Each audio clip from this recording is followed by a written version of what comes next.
From the home of the Spirit Quartz, Buchenhout, South Africa, quite fascinating. A very, very mild amethyst intertwined with some hematite cum goethite tapped inside some of these crystals. Some may call this ametrine. I would go with simply Spirit Quartz.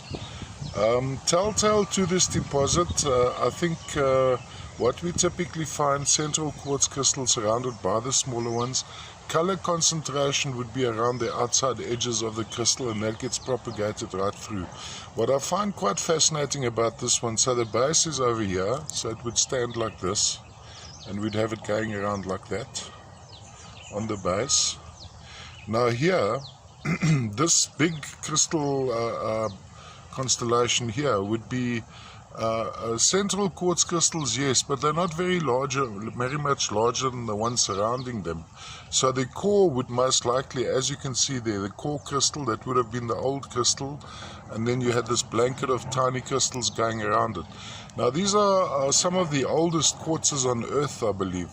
Funny, none of us were actually around when we talk in terms of geological time, but very, very old geological region, Eastern Transvaal, South Africa, going very, very close to, well, about 200 kilos away from the place Komatiite, etc. And here we have the Spirit Quartz, of course, quite lovely. A shade of, well, a very, very mild shade of amethyst intertwined with the yellow goethite, to some extent maybe sitting on top of the crystal, to some extent included.